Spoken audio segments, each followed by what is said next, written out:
नहीं माँ नहीं, मैंने बोल दिया ना, नहीं तो बस नहीं। मैं आपके पीछे बचे हुए आलू से रोटी नहीं खाऊंगी, और रोटी बनानी भी तो पड़ेगी ना। दीदी सिलाई मशीन पर बैठी हुई हैं, मैं कुकिंग नहीं करूंगी। आप मुझे पैसे दो, मैं तो बाहर से ही कुछ मंगवा कर खाऊंगी। बेटा तेरी मासी के यहाँ मुझे अचानक जाना पड़ रहा है, पहले से पता होता तो मैं पैसों का इंतजाम भी कर लेती। अब इस तरह अचानक से मैं तुझे कैसे पैसे दूं? आज एडजस्ट कर लेना, आज कैसे भी पेट भर लेना। दीदी को बोलकर रोटी बनवा लेना। नहीं माँ जी, मुझे तो 500 रुपए चाहिए। माँ रुको माँ, क्या बात है, ऐसे क्यों चिल्लाती हुई आ रही है?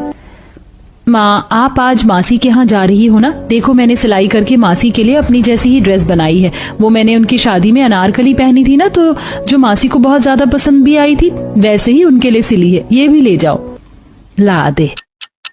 कलाकार तू तो बस ऐसे ही काम करती रहा कर। अच्छा इसे देखना, ज्योति को मैं कब से बोल रही हूँ कि घर में जो आलू की सब्जी है उसी को रोटी से खा लेना, लेकिन ये मान ही नहीं रही है। 500 रुपए चाहिए। अरे माँ आपको कुछ देने की जरूरत नहीं है, रसोई में ब्रेड है ना, मैं सब्जी और ब्रेड से इसको ब्रेड रोल बनाकर दे दूंगी, देखना इसे बहुत पसंद आएंगे। ये हुई ना मेरी आस्था वाली बात। देख ज्योति कुछ सीख अपनी बहन से, सिलाई में भी आगे है और कम खर्च में अच्छी चीजें बनाना भी जानती है। चलो अब मैं चलती हूँ, ध्यान से रहना। सीमा ऐसे बोलती हुई चली गई। ज्योति पहले तो अपनी बहन से जल रही थी क्योंकि उसकी वजह से उसे पैसे नहीं मिल पाए थे, लेकिन जब आस्था ने जुगाड़ से ब्रेड रोल को बनाया तो उसका मूड उन्हें खाकर कुछ अच्छा हो गया। वैसे ये दीदी हमेशा अपनी सिलाई मशीन और कंजूसी की मदद से माँ से तारीफ पाने में कामयाब हो जाती हैं, और एक तरफ मैं हूँ जिसको कभी किसी चीज पर तारीफ ही नहीं मिलती। कहीं ससुराल में भी ऐसा ही ना हो कि मेरी सास बस दीदी की ही तारीफ करे और मैं पीछे रह जाऊं। वैसे भी हम दोनों बहनों की शादी एक ही घर में होने वाली है। नहीं, मैं ऐसा नहीं होने दूंगी। प्यारी दीदी, आप विदा तो मेरे साथ ही होगी, लेकिन ज्यादा दिन आपको अपने साथ टिकने नहीं दूंगी। ज्योति ने आस्था को ससुराल में सताने का मन बना लिया था। ज्योति और आस्था दोनों बहनें थीं, जिनमें ज्योति का मिजाज बिल्कुल अलग और आस्था का बिल्कुल अलग था। आस्था बहुत ही हिसाब से चलने वाली लड़की थी, तो ज्योति को बस दिखावे का शौक था। ऐसे ही सिलसिला जारी था और वो दिन भी आ गया जब दोनों बहनों की शादी हुई। वैसे तो दोनों बहनों का ससुराल एक ही था, लेकिन दोनों के पतियों के काम में काफी ज्यादा अंतर था। ज्योति का पति विराट अच्छा पैसा कमाता था, तो वहीं तरुण बस खेती बाड़ी से ही कमाई करता था। आज दोनों बहनों की संदूक खुलाई की रस्म थी। अरे वाह, मेरे घर बहुएं आते ही कितनी रौनक है। वर्षा, आज तो तेरा दिन है, खुलवा अपनी अपनी भाभियों का संदूक और जो तुझे अच्छा लगे वो मांग ले। उम्मीद है मेरी भाभियां मेरी इस रस्म के लिए कुछ अच्छा ही सामान लेकर आई होंगी। पहले मैं बड़ी भाभी का संदूक खोलूंगी। वर्षा ने पहले अपनी बड़ी भाभी आस्था का संदूक खोला, जिसके अंदर से उसे भीतर ही सुंदर सूट मिला जो कि आस्था ने खुद सिला था। कैसा लगा तुम्हें ये तोहफा वर्षा? इस सूट को मैंने खुद अपने हाथों से बनाया है। बहुत ही ज्यादा प्यारा है भाभी, सच में। चलिए अब मैं ज्योति भाभी का खोलूंगी। मैंने तो पहले ही इसमें ब्रांडेड ड्रेस रखी है, आज तो मैं दीदी को अच्छे से सबके सामने नीचा दिखाऊंगी। मैं खोल रही हूँ भाभी। हाँ खोलो। वर्षा ने जैसे ही ट्रंक खोला तो उसमें एक बहुत ही सुंदर ब्रांडेड शॉर्ट ड्रेस थी, जिसको देखकर वर्षा का दिल गार्डन हो गया। और अरे वाह, ये तो बेस्ट है। मुझे लगा जब गिफ्ट देना ही है तो दिल से देना चाहिए, ये नहीं कि कंजूसी से उसे घर में ही बना दो। मैंने तो दिल खोल कर लुटाया। ज्योति ने अपनी बहन की बात मानकर वहां आस्था को शर्मिंदा कर दिया। ऐसी कुछ देर के बाद दोनों बहनों की पहली रसोई की रस्म हुई, जिसमें आस्था ने तो पूरी सब्जी ही बनाई, लेकिन ज्योति ने पिज्जा बनाया। और अरे वाह, पिज्जा ये किसने बनाया? जेठ जी, ये पिज्जा मैंने बनाया है। खैर वैसे मुझे लगा कि पूरी सब्जी ये सब तो पुराना है, इसको कौन ही खाएगा, पिज्जा बना देती हूँ। इसमें पैसे तो खूब उठ गए, लेकिन आप सभी शौक से इसको खा लोगे तो फिर बस मुझे और क्या ही चाहिए। खाइए, जिसको जितना खाना हो खाइए। बहुत बढ़िया मेरी बहू, आज तूने दिखा दिया कि तू मेरी बहू है। सच में मैं तुझसे बहुत ज्यादा खुश हूँ। इसमें क्या खास है, आलू की सब्जी और पूरी, कौन खाएगा इसको? मैं खाऊंगा ना माँ, मैं खाऊंगा इसको। कोई भी आस्था का खाना बनाया हुआ तैयार नहीं था खाने को। सभी ने पिज्जा ही खाया, सिवाय आस्था के पति तरुण की। आज के दिन से ही ज्योति ने अपने लिए परिवार में ज्यादा जगह बनाना शुरू कर दिया था। ऐसे ही लगभग एक हफ्ता गुजरा और आज के दिन आस्था अपने हाथों से बैठी हुई अपने परिवार के लिए सिलाई कर रही थी। ये आखिरी सिलाई भी हो गई। माँ जी के और वर्षा के लिए मैंने ये सूट सिले हैं। उम्मीद है कि गर्मी के हिसाब से उन्हें पसंद आ जाएंगे। उन्हें दिखा कर आती हूँ। आस्था खुशी खुशी सूटों को दिखाने के लिए गई, लेकिन क्या दीदी, हाथ से आड़ी टेढ़ी सिलाइयाँ निकालकर आप खुद को बहुत महान टेलर समझने लगी हो क्या? इसको पहनकर मेरी ननद और माँ जी बाहर निकलेंगी। आपसे अच्छा तो इनके लिए ऑनलाइन कपड़े ऑर्डर कर दूंगी मैं। हाय मेरी प्यारी बहू, सुना तूने आस्था क्या बोला ज्योति ने? हम ये बेकार के कपड़े नहीं पहनेंगे। धीरे धीरे ऐसे ही ज्योति आस्था के लिए सभी के दिमागों में जहर घोल रही थी। देखते ही देखते ऐसे ही दिन गुजरे और जब ज्यादा ही कुछ इस तरह की बातें हुई तो एक दिन वो भी आ गया जब सुषमा ने आस्था और तरुण को अपने घर से निकालकर खड़ा कर दिया और वो अब बस घर में ज्योति, विराट और वर्षा के साथ रहती थी। सुनिए जी, आपने तो अपनी हस्ती मिटा दी अपने भाई को पढ़ाने में और आपके भाई ने आपको ये सिला दिया। खैर, मैं ये बात नहीं करने वाली थी। मैं तो आपको ये बताती कि वर्षा को देखने का लड़के वाले आए थे। बोले कि लड़की तो उन्हें पसंद है लेकिन वो बिना सगाई किए शादी नहीं करेंगे। अब एक हफ्ते बाद सगाई है और लड़के वालों ने बोला है कि दुल्हन को बहुत ही अच्छे से तैयार करना, बहुत ही सुंदर ड्रेस पहनाकर। तो मैं सोच रही थी कि क्यों ना वर्षा के लिए मैं ही एक ड्रेस बना दूं। ठीक है, कितने पैसे चाहिए बता देना। अरे बाबा, तुम क्यों टेंशन लेती हो? मैं दिलवाऊंगी ना तुम्हें एकदम ब्रांडेड ड्रेस, कितनी भी महंगी क्यों ना हो। बस तुम बता देना कि कौन सी पसंद आई। एक तरफ आस्था वर्षा के लिए घर में ही ड्रेस बनाने का इरादा लिए हुए थी तो वहीं दूसरी तरफ ज्योति भी वर्षा को खूब चढ़ा रही थी। कुछ देर बाद वर्षा ने ज्योति को ड्रेस पसंद करके बता दी, जिसके बाद बड़ी सुंदर सुंदर ड्रेसेस पर नजर थी उसकी, लेकिन मैंने अपनी शादी में इतना सुंदर कुछ नहीं पहना तो इसको कैसे पहनने दूं? मैंने आखिर उसे सड़ी हुई सी ही ड्रेस पसंद करवा दी है। अब इसको डुप्लीकेट ब्रांड से निकाल कर बुक करूंगी तो ज्यादा पैसा खर्च नहीं होगा। एक तरफ ज्योति ऐसे सोच रही थी तो वहीं दूसरी तरफ ये लैवेंडर कलर की नेट और व्हाइट पर्ल बहुत ही प्यारे लगेंगे। मैं इसी से एक बॉल गाउन बनाऊंगी। आस्था ने घर में पूरी जी जान से मेहनत शुरू कर दी थी। देखते ही देखते एक हफ्ता गुजर गया और वो दिन भी आ गया जब ज्योति की सगाई थी। पहले उसने ज्योति की मंगवाई ड्रेस देखी जो घर आ जाने पर उसे जरा भी पसंद नहीं आई। अभी वो मुंह फुलाए हुए ही थी कि तभी वर्षा तो शायद भूल गई थी कि तेरी दो भाभी हैं। देख, आस्था तेरे लिए खुद गाउन सिलकर लाई है। सुषमा ने जैसी वर्षा को आस्था की सिली हुई ड्रेस दिखाई तो उसका दिल खुश हो गया। वाह भाभी, ये मेरे लिए? अरे वाह, आपने तो आज मेरा दिन ही बचा लिया। कितनी सुंदर ड्रेस है। अब मैं इसी गाउन में अपनी एंगेजमेंट करूंगी। थैंक्स। ज्योति भाभी की मंगवाई हुई ड्रेस ब्रांडेड तो थी लेकिन अच्छी नहीं है। ज्योति को वर्षा की बात सुनकर गुस्सा आ गया और गुस्से के एकदम से वो सच बोल पड़ी। ये ब्रांडेड नहीं है, ये डुप्लीकेट ब्रांड है। नहीं तो ब्रांडेड ड्रेस बहुत अच्छी आती। समझ आया? अब आइंदा से ऐसे ना बोलना। अरे नहीं, ये मैं क्या बोल गई? अच्छा, तो तूने मेरी बेटी के लिए डुप्लीकेट ब्रांड मंगवाया ताकि वो सुंदर ना लगे, और हम सोच रहे थे कि तू कितनी अच्छी है, हमारे बारे में कितना सोच रही है। अरे लानत है तेरे ऊपर जो अपनी ही नंद की खुशी से जले। लेकिन देख, आस्था को ये कितनी अच्छी है। इसने हाथ से ऐसी ड्रेस बनाई जो मॉल में भी ना मिले। आस्था बहू, तू यहीं आकर वापस से रहने लग मेरी बच्ची। नहीं माँ जी, मैं अब अलग घर में हूँ तो वहीं रहूंगी। बेकार एक घर में रहने से दिल बिगड़ी हो, इससे अच्छा है अलग ही रह लिया जाए। आस्था वापस आने को नहीं मानी क्योंकि उसे अपना सम्मान प्यारा था। लेकिन आज के दिन ज्योति की सच्चाई सभी के सामने आ चुकी थी। आज के बाद फिर कभी ज्योति ने कोई चालाकी नहीं की। आस्था और घर वालों के बीच भी सब कुछ ठीक हो चुका था।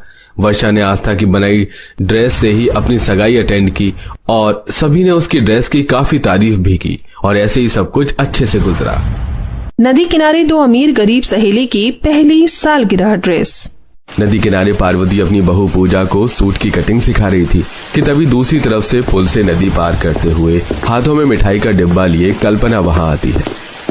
अरे कल्पना, तू यहाँ आज बड़ी तैयार होकर आई है, और ये मिठाई किस खुशी में? भूल गई तू? आज हम दोनों की ही शादी को 6 मंथ पूरे हो गए, इसलिए घर में पूजा थी और उस पूजा के लिए ये सुंदर सी साड़ी मेरी सास ने मुझे दिलाई है। पूरी 2 लाख की है, फेमस डिजाइनर से बनवाई है।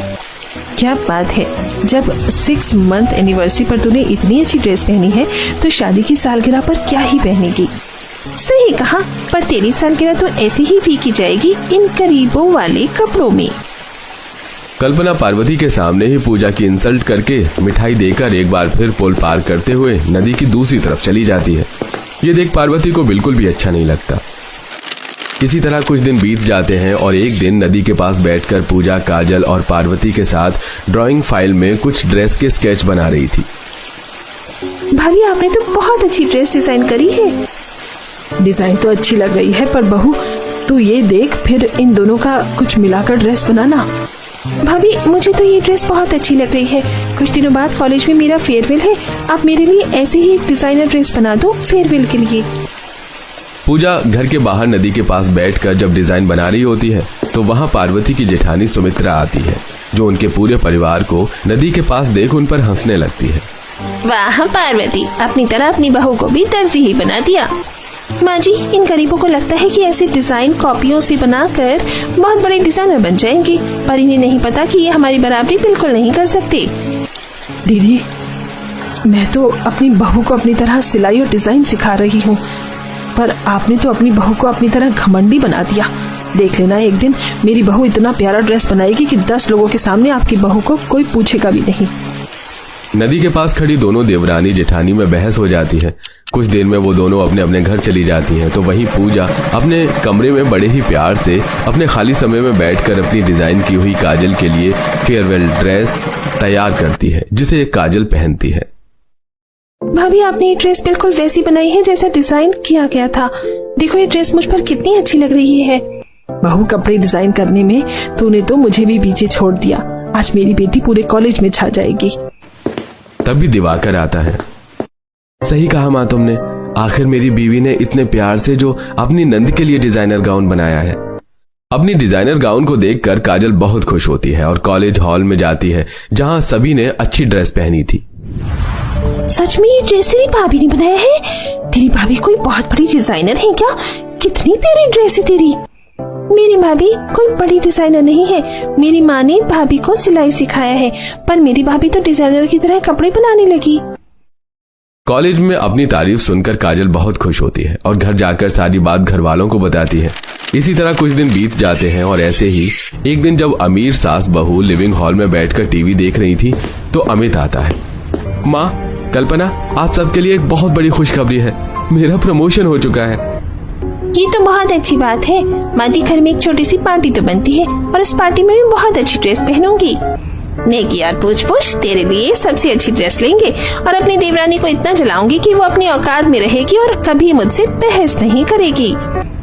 वहीं गरीब परिवार में सास बहू खाना खाते हुए बातें करती हैं। माँ जी, कुछ ही दिन बाद दिवाकर जी का जन्मदिन है। मैं सोच रही हूँ कि क्यों ना इस बार मैं एक छोटी सी पार्टी रखूं और घर के बाहर ही अपने हाथों से हम डेकोरेशन करेंगे।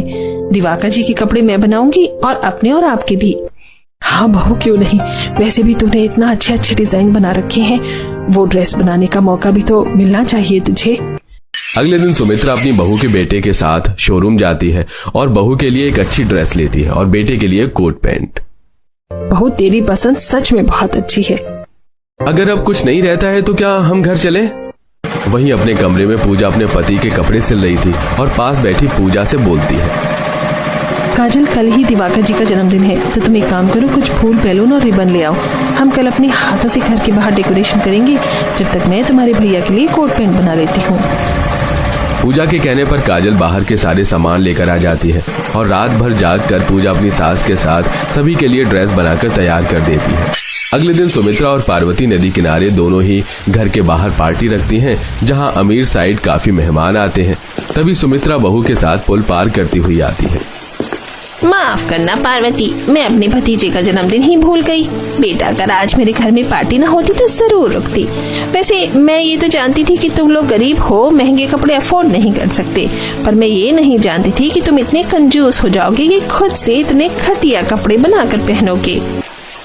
ताई जी, जो कपड़े आपको नॉर्मल लग रहे हैं मेरे लिए वो नॉर्मल नहीं है और मैं खुश हूँ। माँ, पूजा, काजल, चलो केक काटने का समय हो गया है। अरे बहन, क्यों हर समय अपनी गरीब देवरानी को नीचे दिखाने में लगी रहती हो?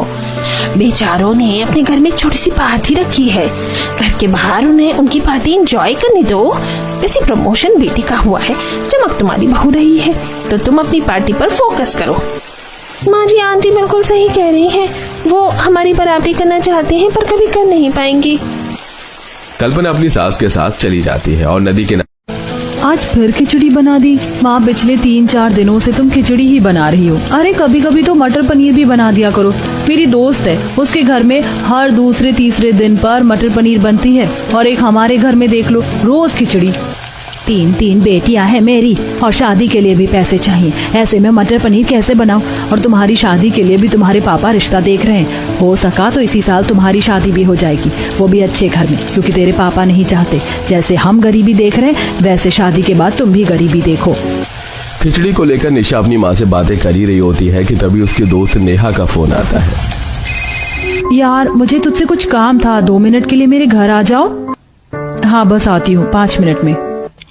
इतना बोलकर निशा बिना खाना खाए अपने दोस्त से मिलने के लिए उसके घर चली जाती है, जहां नेहा की मां डाइनिंग टेबल पर सबके लिए मटर पनीर और पराठे रखती है। ये देख नेहा का मुंह बन जाता है और वो अपनी मां से कहती है, क्या माँ, तुमने आज भी मटर पनीर बना दिया? इस घर में रोज रोज मटर पनीर ही बनता है। मैंने तुमसे कितनी बार बोला है ना कि मुझे मटर पनीर नहीं खाना, कभी तो कुछ और भी बना दिया करो।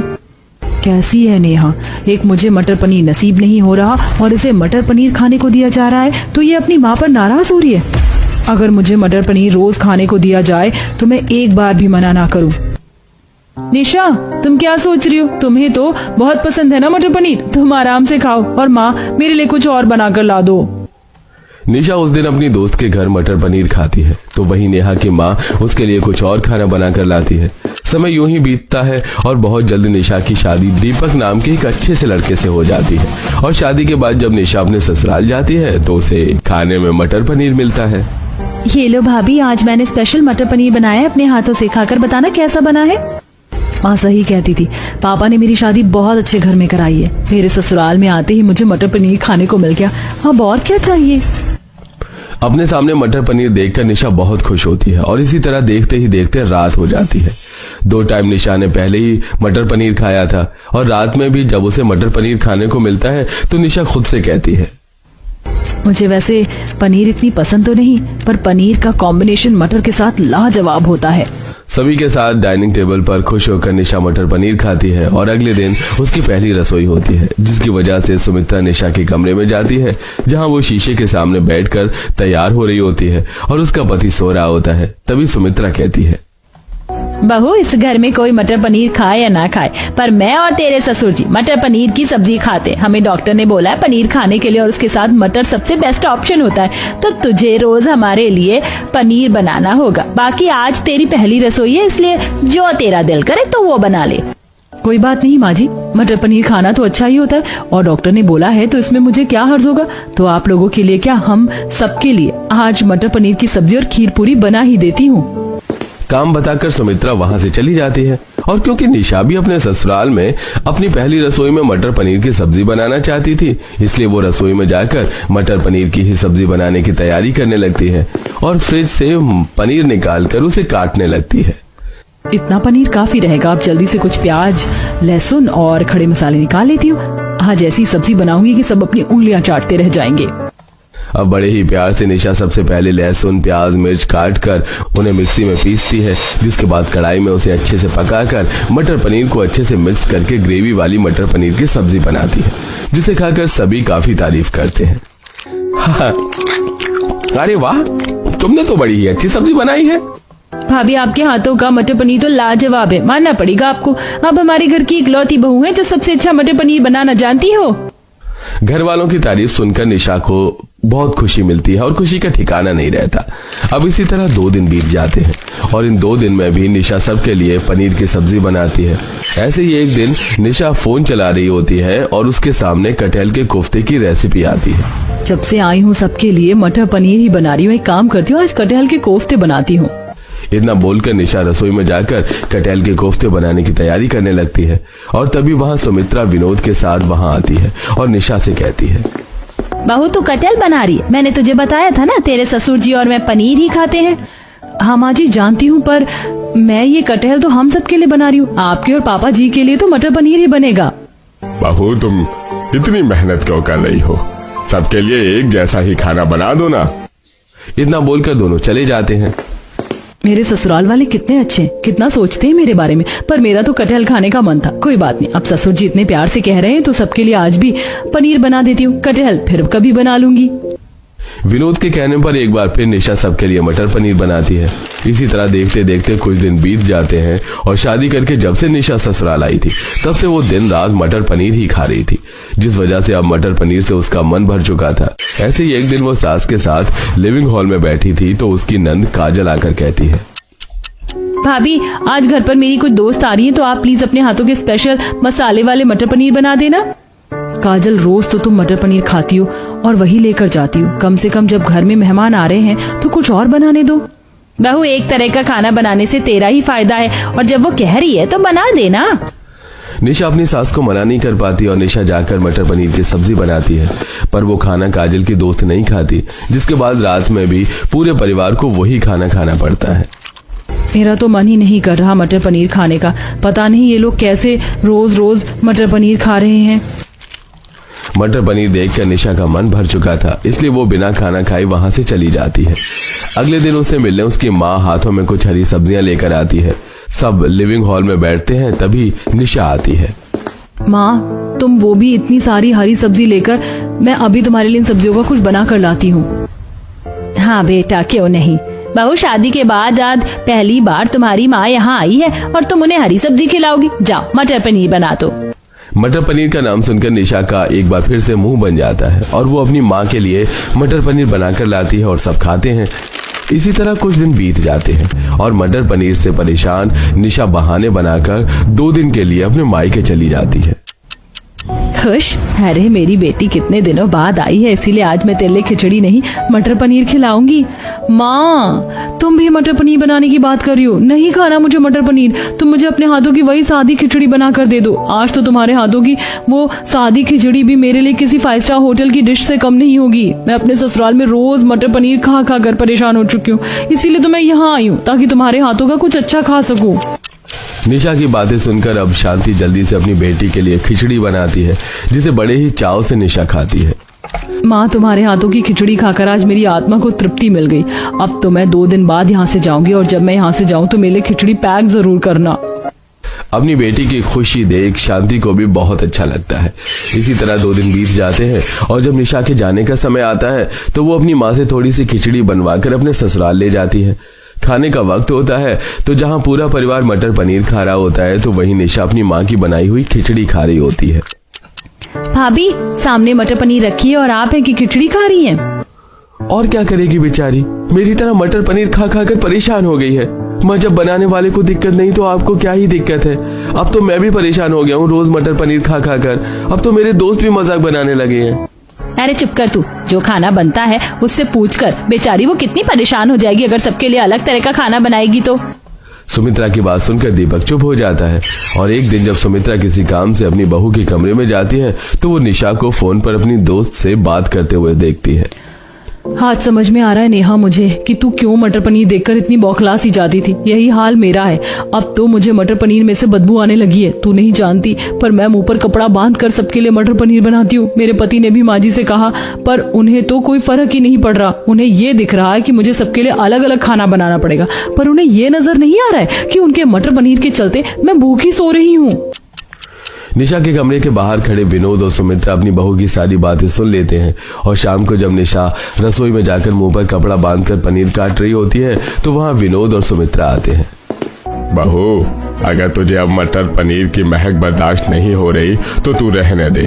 हम दोनों बुढ़े बुढ़िया कच्चा पनीर भी खा सकते हैं। तुम रोज अलग अलग तरह का खाना बनाना शुरू कर दो। हाँ बहू, हमें समझना चाहिए था। रोज पनीर खाना हम दोनों बुढ़े बुढ़िया की मजबूरी है, पर हमारी वजह से तुम भी एक तरह का खाना खाओ ये जरूरी नहीं। मैं समझ सकती हूँ तुम्हारा मन भर चुका होगा, इसलिए हम कभी कभी ही बनाया करेंगे मटर पनीर। उस दिन अपने सास ससुर की ऐसी बातें सुनकर निशा बहुत खुश होती है और सभी के लिए कुछ हरी सब्जियां बनाती है, जिसे पूरा परिवार खुश होकर खाता है और अब उनके घर बस कभी कभी मटर पनीर बनता है।